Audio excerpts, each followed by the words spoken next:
प्रिय जीवन बीमा एजेंसी उम्मीदवारों, सबसे पहले बीमा की अद्भुत दुनिया में आपका स्वागत है और जीवन बीमा सलाहकार को पूर्णकालिक या अंशकालिक कैरियर के रूप में चुनने पर आपको बधाई। जैसा कि आप सभी जानते हैं कि एक लाइसेंस प्राप्त बीमा सलाहकार बनने के लिए आपको बीमा बुनियादी स्तर की ऑनलाइन परीक्षा उत्तीर्ण करनी होगी, जिसे IC38 जीवन बीमा परीक्षा के रूप में जाना जाता है।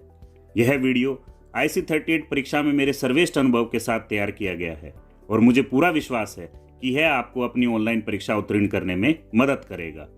बीमा क्षेत्र में आपकी सफलता के लिए शुभकामनाएं। नमस्कार साथियों, IC38 ऑनलाइन क्लासेस के YouTube चैनल पर आप सभी का स्वागत है। मैं इंश्योरेंस व IC38 ट्रेनर विनीत तंवर इस वीडियो में आपके लिए लाया हूं नवीनतम प्रश्न जो हाल के दिनों में हुए एग्जाम्स में पूछे गए हैं। साथियों, इन प्रश्नों को बेहतर ढंग से समझने व याद करने हेतु मैं आपको ये प्रश्न एक्सप्लेनेशन के साथ बतलाऊंगा। साथियों, अक्सर बहुत से साथियों द्वारा एग्जाम पैटर्न व एग्जाम सिलेबस के बारे में पूछा जाता है। इस वीडियो में प्रथम तौर पर आपको एग्जाम पैटर्न व सिलेबस के बारे में भी जानकारी उपलब्ध करवाई जाएगी और अपनी एग्जाम तैयारी को सशक्त बनाने हेतु इस वीडियो को अंत तक जरूर देखिएगा, क्योंकि इस वीडियो में मैं आपको बताने जा रहा हूँ शूट एट साइट पॉइंट्स, यानी ऐसे पॉइंट्स जिनको आपने एग्जाम में देखते ही क्लिक करना है। साथियों, आशा करता हूं कि मेरा यह प्रयास आपके लिए सहायक होगा। आप सभी से निवेदन है कि हमारी हौसला अफजाई हेतु चैनल को सब्सक्राइब करें और वीडियो को लाइक जरूर करें, जिससे हम IC38 एग्जाम अभ्यर्थियों के सहायतार्थ हेतु निरंतर वीडियो अपलोड करते रहें। आपके निरंतर स्नेह व समर्थन के लिए तहे दिल से धन्यवाद। तो आइए सबसे पहले आपको आपके एग्जाम पैटर्न के बारे में अवगत करवाते हैं। साथियों, बीमा एजेंसी के लिए आपको ऑनलाइन एग्जाम क्वालिफाई करना होता है, जो भारतीय बीमा संस्थान द्वारा आयोजित किया जाता है और भारतीय बीमा संस्थान के अधिकृत केंद्र NSEIT आदि पर होता है, जो आपके शहर या नजदीक के शहर में स्थित होते हैं। साथियों, आपका एग्जाम आपको इन सेंटर पर जाकर कंप्यूटर पर अटेम्प्ट करना होता है। याद रहे, एग्जाम देने जब आप निश्चित तारीख व समय पर जाएं तो एक ओरिजिनल ID प्रूफ जैसे कि पैन कार्ड, आधार कार्ड इत्यादि अपने साथ पहचान के लिए अवश्य लेकर जाएं। ये मैंडेटरी है, अन्यथा आपको एग्जाम में नहीं बैठने दिया जाएगा। साथियों, आपके एग्जाम में 50 बहुविकल्पीय प्रश्न पूछे जाएंगे, यानी प्रश्न और उत्तर में 4 विकल्प। ये सभी 50 प्रश्न एक एक नंबर के होंगे, यानी आपका एग्जाम कुल 50 नंबर का होगा, जिसको क्वालिफाई यानी उत्तीर्ण करने के लिए आपको कम से कम 17 नंबर लाने होंगे। आपको लग रहा होगा कि सिर्फ 17 नंबर ही तो लाने हैं, पर विश्वास कीजिएगा साथियों, एग्जाम में प्रश्न थोड़े कठिन पूछे जाते हैं, तो एग्जाम को हल्के में न लीजिएगा और अच्छी तैयारी के साथ एग्जाम के लिए जाइएगा। ये 50 प्रश्न करने के लिए आपको 60 मिनट यानी 1 घंटे का समय दिया जाएगा। महत्वपूर्ण, एग्जाम में कोई नेगेटिव मार्किंग नहीं है, यानी गलत उत्तर पर नंबर नहीं काटे जाएंगे, इसलिए सभी प्रश्न अटेम्प्ट करने हैं, छोड़ना कोई नहीं है। आइए अब आपको एग्जाम सिलेबस की जानकारी देते हैं। आपके एग्जाम की तैयारी हेतु भारतीय बीमा संस्थान द्वारा जारी बुक का नाम है IC38, इसलिए इस एग्जाम को IC38 एग्जाम भी कहा जाता है। IC38 जीवन बीमा बुक में कुल 21 चैप्टर्स हैं, जिनको 3 भागों में बांटा गया है। प्रथम भाग कॉमन चैप्टर्स का है, जिसमें 5 चैप्टर हैं और लगभग 12 से 15 प्रश्न आपको एग्जाम में इस भाग से पूछे जाते हैं। दूसरा भाग है जीवन बीमा, जिसमें 11 चैप्टर्स हैं और लगभग 25 से 30 प्रश्न आपके एग्जाम में इस भाग से पूछे जाते हैं। तीसरा भाग है स्वास्थ्य बीमा, जिसमें 5 चैप्टर्स हैं और लगभग 5 से 10 प्रश्न आपके एग्जाम में इस भाग से पूछे जाते हैं। साथियों, एग्जाम पैटर्न व सिलेबस से अवगत होने के बाद अब हम देखते और समझते हैं नवीनतम प्रश्न जो हाल के दिनों में हुए एग्जाम्स में पूछे गए हैं, और हो सकता है आपके एग्जाम में भी आपको ये प्रश्न देखने को मिल जाए। प्रश्न, निम्नलिखित में से कौन सा कथन गलत है? पहला कथन, भारतीय जीवन बीमा निगम भारत में जीवन बीमा के राष्ट्रीयकरण के परिणाम स्वरूप गठित सार्वजनिक क्षेत्र की जीवन बीमा कंपनी है। सही कथन। साथियों, सन 1956 में भारत सरकार द्वारा जीवन बीमा का राष्ट्रीयकरण किया गया, जिसके परिणाम स्वरूप 1 सितंबर 1956 को भारतीय जीवन बीमा निगम की सार्वजनिक जीवन बीमा कंपनी के रूप में स्थापना हुई। दूसरा कथन, इफ्को टोक्यो GIC की एक सहायक कंपनी है। गलत कथन। साथियों, इफ्को टोक्यो GIC की सहायक कंपनी नहीं है। GIC की 4 सहायक कंपनियां हैं, जिनमें न्यू इंडिया, नेशनल, यूनाइटेड और ओरिएंटल इंश्योरेंस कंपनी है। तीसरा कथन, डाक विभाग को नियामक के दायरे से छूट प्राप्त है। बिल्कुल सही, डाक विभाग को IRDA के दायरे से बाहर रखा गया है। तो यहाँ सही विकल्प है, केवल 2 गलत है। प्रश्न, ग्राहक आजीवन मूल्य का क्या अर्थ है? साथियों, ग्राहक आजीवन मूल्य का अर्थ होता है जब हम किसी ग्राहक के साथ लॉन्ग टर्म यानी दीर्घकालिक संबंध बना जो आर्थिक लाभ अर्जित करते हैं, जिसमें ग्राहक को पुनः पॉलिसी विक्रय करना आदि सम्मिलित होते हैं। तो यहाँ सही उत्तर है ग्राहक के साथ दीर्घकालिक संबंध बनाकर प्राप्त किए जा सकने वाले आर्थिक लाभों का योग। प्रश्न, पॉलिसी धारक कब लोकपाल के पास शिकायत दर्ज करा सकता है? साथियों, पॉलिसी धारक लोकपाल के पास शिकायत दर्ज करा सकता है जब या तो बीमाकर्ता द्वारा शिकायतकर्ता की शिकायत को अस्वीकृत कर दिया गया हो, या बीमाकर्ता द्वारा 30 दिन तक शिकायत का जवाब न दिया गया हो, या शिकायतकर्ता बीमाकर्ता द्वारा दिए गए उत्तर से संतुष्ट ना हो। तो यहाँ सही उत्तर है शिकायतकर्ता बीमाकर्ता द्वारा दिए गए उत्तर से संतुष्ट नहीं है, क्योंकि दूसरे विकल्पों में उपभोक्ता फोरम में लंबित होना, अस्वीकृति के 1 वर्ष पश्चात शिकायत देना व बीमाकर्ता द्वारा शिकायत स्वीकार करने पर लोकपाल के पास शिकायत दर्ज नहीं की जा सकती। प्रश्न, निम्नलिखित में से कौन सा कथन सही है? पहला कथन, बीमा अधिनियम 1938 की धारा 41 के तहत बीमा पॉलिसी लेने के लिए छूट का उपयोग निषिद्ध है। बिल्कुल सही, बीमा अधिनियम 1938 की धारा 41 निषिद्ध करता है कि कोई बीमा अभिकर्ता ग्राहक को कमीशन छूट का प्रलोभन देकर पॉलिसी विक्रय ना करे। दूसरा कथन, एजेंट बनने के लिए आवश्यक न्यूनतम योग्यता 10वीं पास है। बिल्कुल सही, तो यहां सही विकल्प है, दोनों सही हैं। साथियों, IC38 ऑनलाइन क्लासेस आपके एग्जाम उत्तीर्ण करने में सहायतार्थ हेतु पेश करते हैं स्टडी मटेरियल कॉम्बो, जिसमें आपको 2 PDF फाइल प्रदान की जाएंगी, जिसमें पहली 200 अति महत्वपूर्ण अपडेटेड प्रश्न उत्तर व दूसरी पॉकेट नोट्स जिसमें 100 अति महत्वपूर्ण पॉइंट्स बताए गए हैं, और यह नाम मात्र 100 रुपये की राशि पर उपलब्ध है। ऑर्डर बुक करने के लिए 9467670002 पर व्हाट्सएप करें। जरूरी सूचना, यह हमारे स्वनिर्मित नोट्स हैं जिन्हें समय समय पर एग्जाम्स अनुसार अपडेट किया जाता है।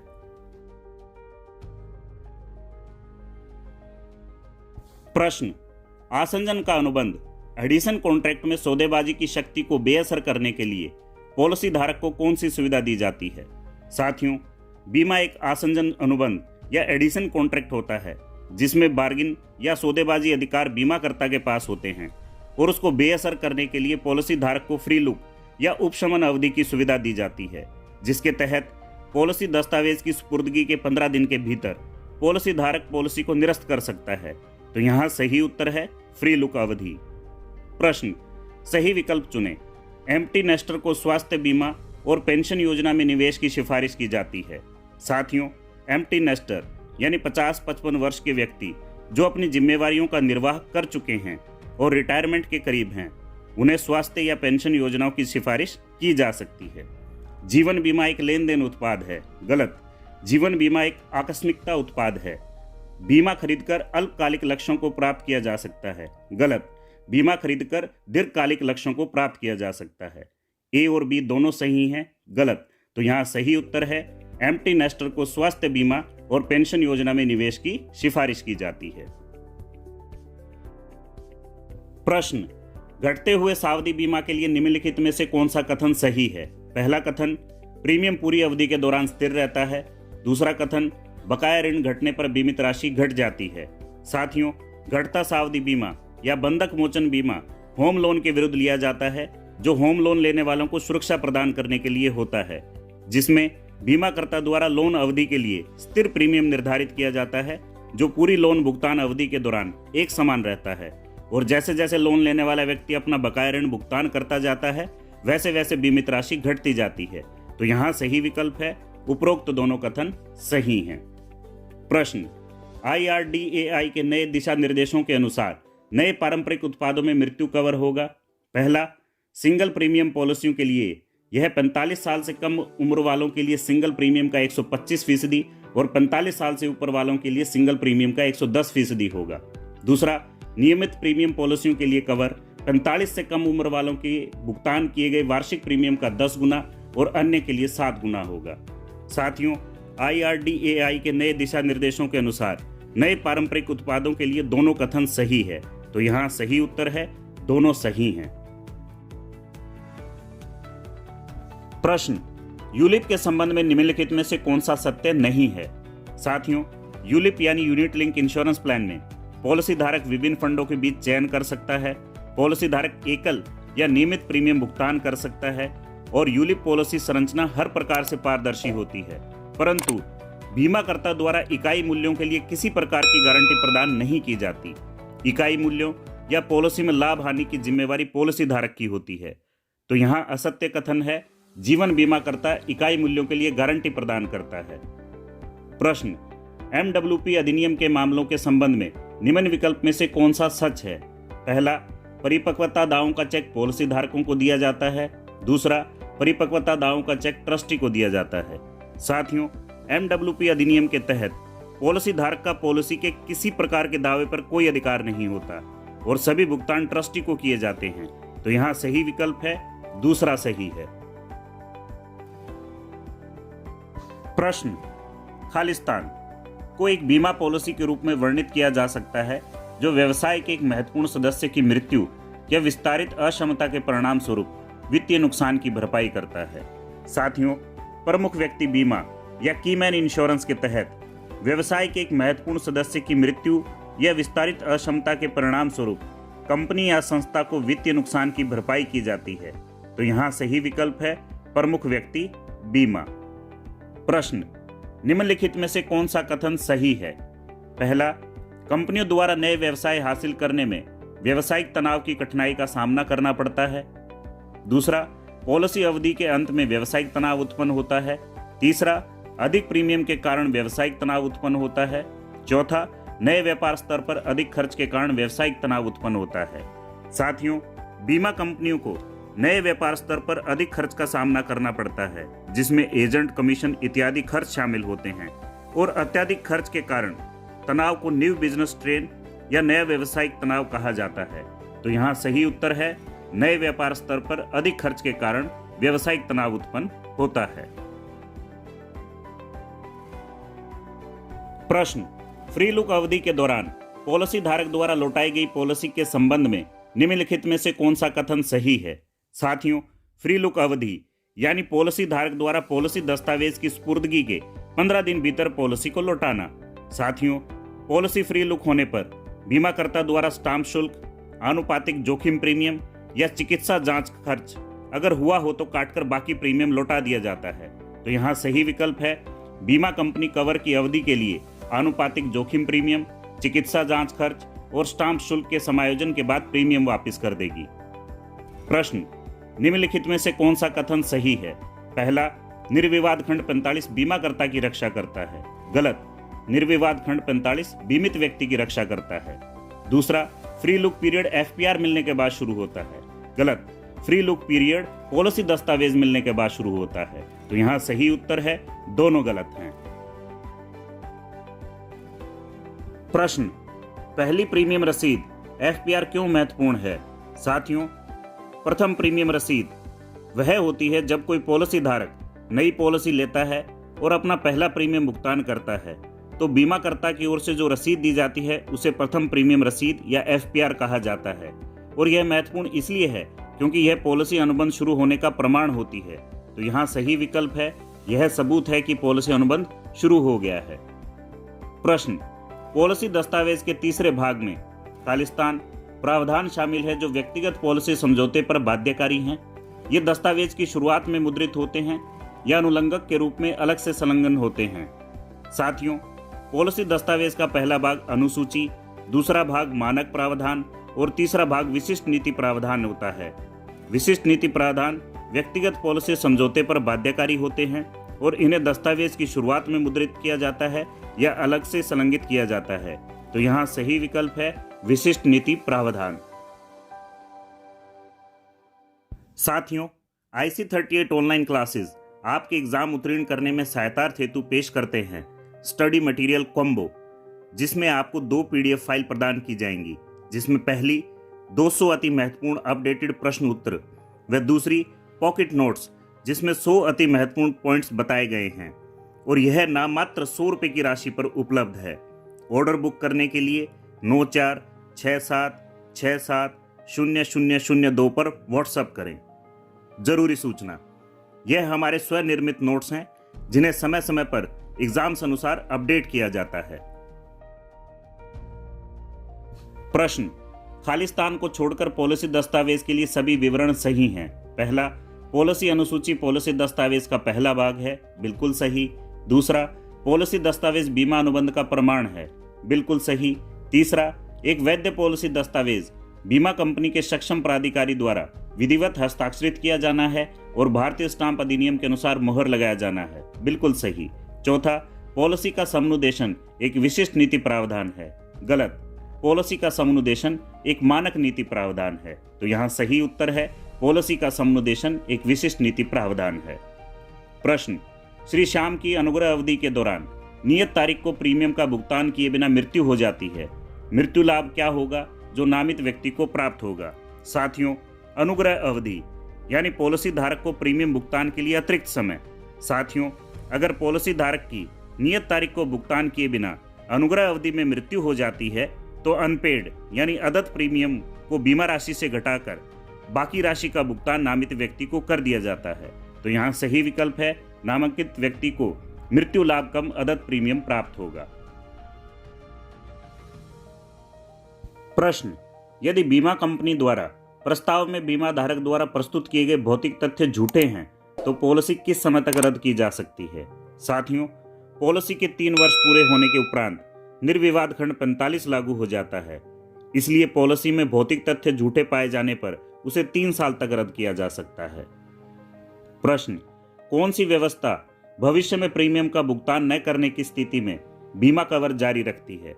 साथियों, चुकता मूल्य वह व्यवस्था है जिसमें भविष्य में प्रीमियम भुगतान न करने पर घटा हुआ बीमा कवर जारी रहता है। प्रश्न, निम्नलिखित में से कौन सा सही है? पहला, ऋण सह पुनरुद्धार ऋण प्रदान करना और पॉलिसी को पुनर्जीवित करना है। दूसरा, किस्त के पुनरुद्धार में अवैतनिक प्रीमियम का भुगतान एक मुश्त के बजाय किस्तों में किया जाता है। साथियों, जब पॉलिसी धारक अनुग्रह अवधि में भी प्रीमियम भुगतान नहीं करता तो पॉलिसी व्यपगत हो जाती है और व्यपगत पॉलिसी को व्यपगत उपरांत 5 साल तक पुनर्चलित किया जा सकता है, जिसमें पॉलिसी धारक बीमाकर्ता से ऋण ले पुनरुद्धार करता है तो उसे ऋण सह पुनरुद्धार कहा जाता है और किस्त पुनरुद्धार में पॉलिसी धारक द्वारा बकाया प्रीमियम का भुगतान एक मुश्त की बजाय किस्तों में किया जाता है, तो यहाँ सही विकल्प है 1 और 2 दोनों सही हैं। प्रश्न, पॉलिसी के लिए गारंटीकृत समर्पण मूल्य प्राप्त करने के लिए कितने समय तक का प्रीमियम का भुगतान किया जाना चाहिए? साथियों, पॉलिसी के लिए गारंटीकृत समर्पण मूल्य प्राप्त करने के लिए कम से कम 3 वर्षों का प्रीमियम का भुगतान किया जाना चाहिए, तो यहाँ सही विकल्प है प्रीमियम का भुगतान कम से कम लगातार 3 वर्षों तक किया जाना चाहिए। प्रश्न, गलत विकल्प चुनें। पहला, मानक जीवन सामान्य दरों के साथ स्वीकार किए जाते हैं, बिल्कुल सही। दूसरा, उपमानक जीवन अतिरिक्त दर के साथ स्वीकार किए जाते हैं, बिल्कुल सही। तीसरा, पॉलिसी अवधि के अधिकतम 1/4 तक ग्रहण अधिकार लगाया जा सकता है, गलत। साथियों, पॉलिसी अवधि के अधिकतम 1/3 तक ग्रहण अधिकार लगाया जा सकता है। चौथा, गर्भवती महिला का प्रस्ताव खंड के साथ स्वीकार किया जाता है, बिल्कुल सही। तो यहाँ गलत विकल्प है पॉलिसी अवधि के अधिकतम 1/4 तक ग्रहण अधिकार लगाया जा सकता है। प्रश्न, जब हामीदार यह देखता है कि किसी प्रस्ताव में भविष्य में जोखिम कम होगा तो उस प्रस्ताव में हामीदार द्वारा क्या निर्णय लिया जाएगा? साथियों, हामीदार जब यह देखता है कि प्रस्ताव में भविष्य में जोखिम कम होगा, जैसे कि पूर्व टीबी पीड़ित व्यक्ति या बहुत कम उम्र बच्चों का बीमा प्रस्ताव, तो हामीदार ग्रहण अधिकार के साथ स्वीकृति प्रदान करेगा, तो यहाँ सही विकल्प है ग्रहण अधिकार के साथ स्वीकृति। प्रश्न, हामीदारी की किस पद्धति के तहत एक हामीदार सभी नकारात्मक या प्रतिकूल कारकों के लिए सकारात्मक रेटिंग अंक और किसी सकारात्मक या अनुकूल कारकों के लिए नकारात्मक अंक निर्दिष्ट करता है? साथियों, संख्यात्मक रेटिंग पद्धति वह पद्धति होती है जिसके तहत एक हामीदार सभी नकारात्मक या प्रतिकूल कारकों के लिए सकारात्मक रेटिंग अंक और किसी सकारात्मक या अनुकूल कारकों के लिए नकारात्मक अंक निर्दिष्ट करता है, तो तो यहाँ सही उत्तर है संख्यात्मक रेटिंग। प्रश्न, बीमा हामीदारी में प्राथमिक हामीदार कौन है? साथियों, बीमा हामीदारी में प्राथमिक हामीदार बीमा एजेंट होता है, क्योंकि वह प्रस्तावक के साथ सीधे संपर्क में होता है और प्रस्तावक द्वारा प्रस्तुत तथ्यों पर निर्णय लेने में सबसे बेहतर स्थिति में होता है। तो यहाँ सही उत्तर है बीमा एजेंट।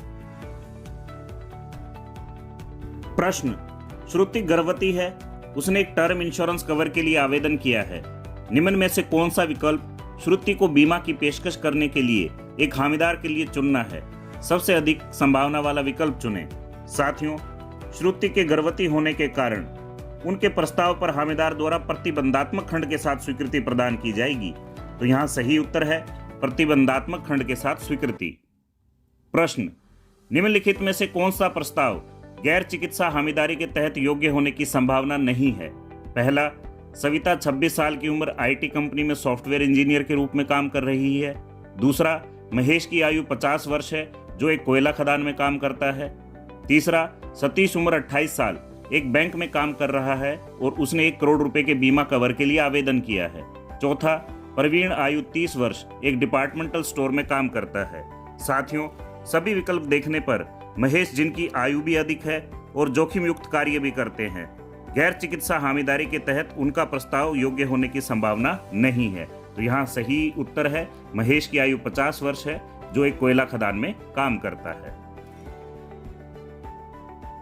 प्रश्न, अधिनियम 47 के प्रावधानों के अधीन रहते हुए जहां कोई दावा भुगतान के लिए भले तैयार है, लेकिन अदाता की समुचित पहचान बिना किसी कारण भुगतान नहीं किया जा सकता, जीवन बीमा कंपनी अदाता के भले के लिए इस राशि को अपने पास रखेगी और इस तरह की राशि किसी अनुसूचित बैंक के पास बचत खाते पर लागू खालिस्तान ब्याज दर अर्जित करेगी। साथियों, इस स्थिति में बीमाकर्ता द्वारा जमा राशि बचत बैंक खाते पर लागू ब्याज दर अर्जित करेगी। तो यहाँ सही उत्तर है बचत बैंक खाता। प्रश्न, प्रतिपूर्ति दावे के लिए अस्पताल के निम्नलिखित में से कौन से मानदंड है? पहला, रोगियों के लिए दैनिक रिकॉर्ड रखना और उन्हें बीमा कंपनी के अधिकृत कर्मियों के लिए सुलभ बनाना। दूसरा, 15 बिस्तरों वाला अस्पताल होना चाहिए। तीसरा, ऑपरेशन थिएटर की सुविधा होनी चाहिए। चौथा, उपरोक्त सभी। साथियों, प्रतिपूर्ति दावा के लिए दिए गए सभी मानदंड होना अनिवार्य है। तो यहाँ सही उत्तर है उपरोक्त सभी। प्रश्न, निम्नलिखित में से कौन सा कथन सही है? पहला, कॉम्बी उत्पाद जीवन, गैर जीवन और स्वास्थ्य का संयोजन है। बिल्कुल सही। दूसरा, जीवन, गैर जीवन और स्वास्थ्य बीमा में पोर्टेबिलिटी उपलब्ध है। गलत, क्योंकि पोर्टेबिलिटी सिर्फ स्वास्थ्य बीमा में उपलब्ध है। तीसरा, स्वास्थ्य बीमा पॉलिसियों में बीमाकर्ता द्वारा घरेलू अस्पताल में भर्ती होने की भी अनुमति है। बिल्कुल सही। तो यहाँ सही विकल्प है 1 और 3 सही हैं। प्रश्न, निम्नलिखित में से कौन कैशलेस क्लेम से संबंधित है? पहला, ग्राहक उपचार के प्रवेश के समय खर्चों का भुगतान नहीं करता है। बिल्कुल सही। दूसरा, नेटवर्क अस्पताल बीमाकर्ता या टीपीए से पूर्व अनुमोदन पर सेवा आधार प्रदान करता है और बाद में दावे के निपटान के लिए बीमाकर्ता को दस्तावेज प्रस्तुत करता है। बिल्कुल सही। तीसरा, ए और बी दोनों। चौथा, उपरोक्त में से कोई नहीं। तो साथियों, कैशलेस क्लेम से संबंधित यहाँ ए और बी दोनों सही हैं। तो सही उत्तर है ए और बी दोनों। साथियों, यह कुछ नवीनतम प्रश्न थे जो आपके एग्जाम में पूछे गए हैं। आशा और उम्मीद करता हूँ इस वीडियो के माध्यम से आपको इन प्रश्नों को याद करने में मदद मिली होगी। आइए अब देखते हैं शूट एट साइड पॉइंट्स, यानी ऐसे पॉइंट्स जिन्हें आपने उत्तर विकल्पों में देखते ही क्लिक करना है। यानी ये ऐसे पॉइंट्स हैं जो जिस प्रश्न के उत्तर विकल्प में होंगे तो सही उत्तर ही होंगे। साथियों, शूट एट साइड पॉइंट्स यानी आपको इन पॉइंट्स को ABCD ऑप्शंस में देखते ही उत्तर के तौर पर क्लिक करना है। पहला, लॉयड्स। दूसरा, जन आरोग्य। तीसरा, एजेंट लाइसेंस फीस 250 रुपये। चौथा, फ्री लुक अवधि 15 दिन। पांचवा, घोड़े से गिरना। छठा, प्रोफेसर हुबनर। सातवां, वित्तीय नियोजन शुरू करने का सही समय, पहला वेतन। आठवां, यूनिवर्सल लाइफ 1979 अमेरिका। नौवां, विवाहित महिला संपत्ति अधिनियम अनुभाग 6। 10वां, MWP राज्य के आधिकारिक ट्रस्टी। 11वां, प्रोस्पेक्टस। 12वां, अनुग्रह अवधि की मानक लंबाई 1 महीना या 31 दिन। 13वां, ऋण समर्पण मूल्य का 90%। 14वां दुर्घटना मृत्यु के केस में पूछताछ रिपोर्ट। 15वां प्रचलित बैंक दर से ऊपर 2%। साथियों, हमारे द्वारा IC38 एग्जाम की ऑनलाइन माध्यम से क्लासेस भी आयोजित की जाती हैं, जिसमें आपको IC38 के महत्वपूर्ण टॉपिक्स को वीडियोस व PPT के माध्यम से समझाया जाता है और महत्वपूर्ण प्रश्नों को याद करवाया जाता है, जिससे आप आसानी से अपना एग्जाम उत्तीर्ण कर लेते हैं। अधिक जानकारी के लिए 9467670002 पर संपर्क करें। साथियों, IC38 ऑनलाइन क्लासेस आपके एग्जाम उत्तीर्ण करने में सहायतार्थ हेतु पेश करते हैं स्टडी मटेरियल कॉम्बो, जिसमें आपको 2 PDF फाइल प्रदान की जाएंगी, जिसमें पहली 200 अति महत्वपूर्ण अपडेटेड प्रश्न उत्तर व दूसरी पॉकेट नोट्स, जिसमें 100 अति महत्वपूर्ण पॉइंट्स बताए गए हैं, और यह नाम मात्र 100 रुपये की राशि पर उपलब्ध है। ऑर्डर बुक करने के लिए 9467670002 पर व्हाट्सएप करें। जरूरी सूचना, यह हमारे स्वनिर्मित नोट्स हैं, जिन्हें समय समय पर एग्जाम्स अनुसार अपडेट किया जाता है। साथियों, आपके एग्जाम की तैयारी में सहायतार्थ हेतु हमने और भी महत्वपूर्ण वीडियोस अपलोड किए हैं, जिन्हें देख आप अपनी तैयारी और बेहतरीन कर सकते हैं। साथियों, अगर आपको यह वीडियो पसंद आए हो तो लाइक और शेयर करें और चैनल को सब्सक्राइब करना ना भूलें। धन्यवाद।